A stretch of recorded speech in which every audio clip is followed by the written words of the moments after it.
The Napoleonic Wars.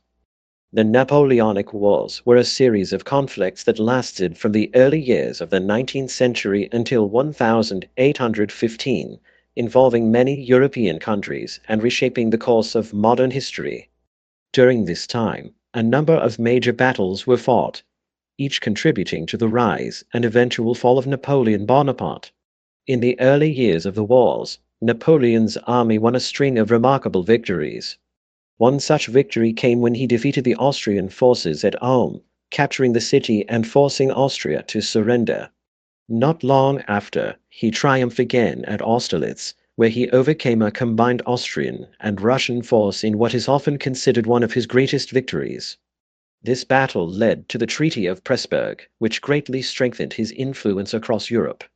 Another significant encounter followed at Jena, where Napoleon's forces defeated the Prussian army, capturing their king and further consolidating his control over the continent. As the conflict continued, attention turned to the Iberian Peninsula, where a separate campaign unfolded. In Portugal, British troops achieved a victory at Vimeiro, pushing back the French forces under Marshal Junot. Despite this success, internal British politics prevented them from fully capitalizing on their advantage. In another engagement at Corunna, British forces again emerged victorious against the French, though they suffered heavy losses, including the death of a key commander. The war then entered a new phase with renewed conflict between France and Austria.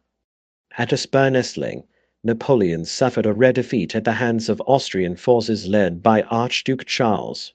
The French were forced to retreat from Vienna, having sustained heavy casualties. However, they rebounded soon after at the Battle of Wagram, where Napoleon once again claimed victory, though at great human cost. Later, Napoleon launched his ill-fated campaign into Russia. One of the bloodiest battles of the entire war occurred at Borodino. Though the French eventually took the field, the outcome was inconclusive, and both sides suffered staggering losses. The Russian army withdrew, leaving Napoleon to deal with a grueling and ultimately disastrous retreat through a devastated land. The tide began to turn decisively against Napoleon with the Battle of Leipzig, a massive engagement that saw his forces overwhelmed by the combined armies of Russia, Prussia, Austria, and Sweden. This defeat marked a critical turning point and set the stage for the final phase of the conflict. In the aftermath of Leipzig, Napoleon's hold on Europe crumbled with alarming speed. As Allied forces pressed toward Paris, internal support for Napoleon began to erode, both among the general populace and within his inner political circle. By early 1814, coalition forces had entered France itself. Despite offering resistance in a series of smaller engagements during what would be known as the Campaign of France, Napoleon was eventually compelled to abdicate. On April 11, 1814, under the terms of the Treaty of Fontainebleau, he surrendered the throne and was granted sovereignty over the small Mediterranean island of Elba, just off the coast of Tuscany. Elba, though limited in size and resources, became the center of Napoleon's brief rule in exile. He arrived on the island in early May of that year, accompanied by a small retinue of loyal officers and attendants. Napoleon devoted himself to modernizing the administration of the island, improving roads, reforming agriculture, and even establishing a modest military force and a navy of sorts. Yet beneath these endeavors lay frustration and resentment, for the former emperor had become increasingly aware of the instability of the restored Bourbon monarchy in France and of lingering public nostalgia for his leadership. Napoleon's opportunity came sooner than expected. In February of 1815, disillusioned with his confinement and emboldened by intelligence that Louis XVIII's regime had failed to secure widespread loyalty, he escaped Elba. He landed on the southern coast of France near Cannes on March 1st, accompanied by a modest force of several hundred men, most of whom were veterans of the Grande Armée. As he advanced northward, local troops sent to arrest him instead joined him, famously throwing down their arms and declaring loyalty to their former commander. Within weeks, his support had snowballed. Town after town welcomed him, and when he reached Paris on March 20th, he entered the capital unopposed. Thus began what is historically known as the Hundred Days, a brief but dramatic resurgence of Napoleonic power that challenged the post-war European order. During this period, Napoleon rapidly rebuilt the French state, reorganized the army, and attempted to present himself as a constitutional ruler, aiming to gain broader legitimacy both domestically and abroad. However, the Allied powers, chiefly Britain, Prussia, Austria, and Russia, responded swiftly, declaring him an outlaw and preparing their armies for renewed confrontation. In the final chapter of the wars, Napoleon made a desperate bid to reclaim dominance, leading to the final confrontations of the campaign. At Quatre Bras, British forces under Wellington clashed with the French, securing a hard-fought victory. Meanwhile, the Prussian army suffered a setback at Ligny, where they were defeated by French forces and forced to retreat. These battles set the stage for the climactic encounter at Waterloo, where Napoleon faced the united strength of the British and Prussian armies. In a long and brutal battle, his forces were ultimately defeated, bringing an end to his rule and to the Napoleonic Wars. These battles, fought over the course of more than a decade, marked major shifts in the political and military landscape of Europe, and led to the downfall of one of history's most formidable military leaders. Napoleon Bonaparte's exile to Elba. Following his decisive defeat at the Battle of Waterloo on June 18, 1815, Napoleon Bonaparte faced the irreversible collapse of his imperial ambitions. The ensuing events led to his capture, subsequent exile to the island of Elba, and the complex circumstances surrounding his departure from France. Capture and surrender.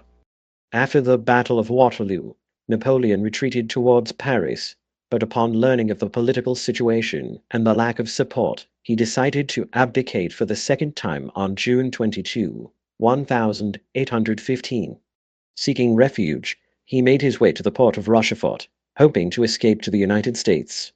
However, British naval forces had blockaded the French coast, preventing his departure.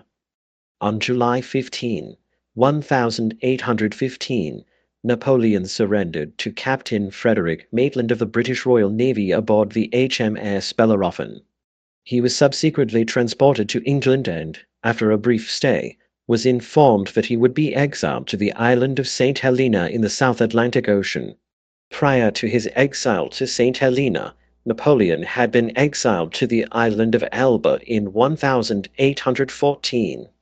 The Treaty of Fontainebleau, signed on April 11, 1814, stipulated that Napoleon would retain the title of Emperor over Elba, a small island off the coast of Tuscany, Italy.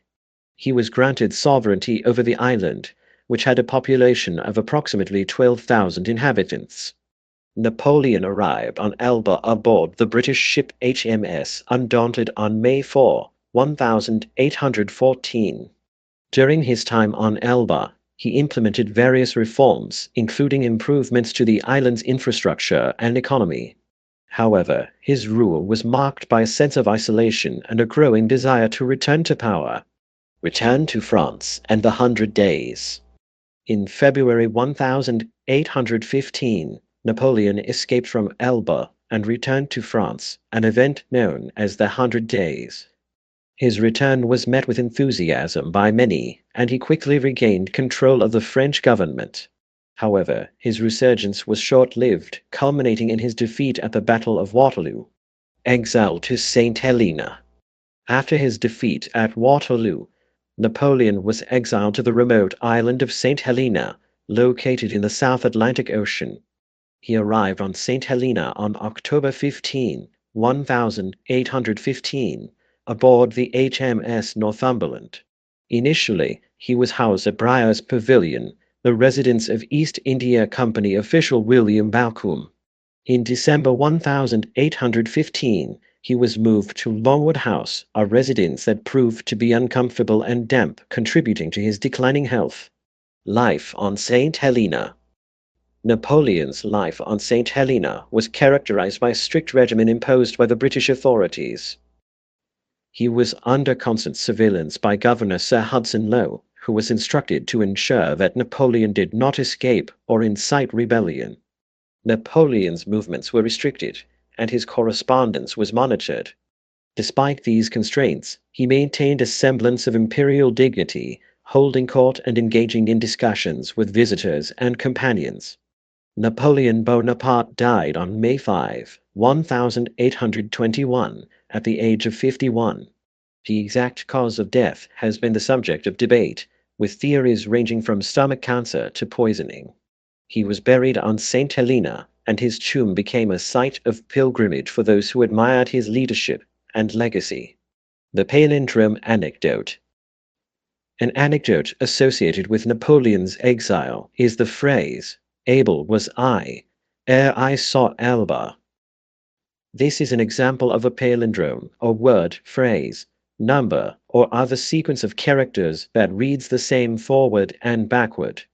Palindromes are a form of wordplay that have fascinated linguists and enthusiasts for centuries. Napoleon Bonaparte's journey from the heights of power to the depths of exile is a testament to the complexities of political ambition and the impermanence of fortune.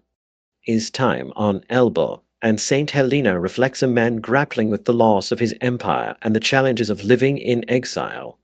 The legacy of his life continues to be studied and debated, offering insights into leadership, governance, and the human condition.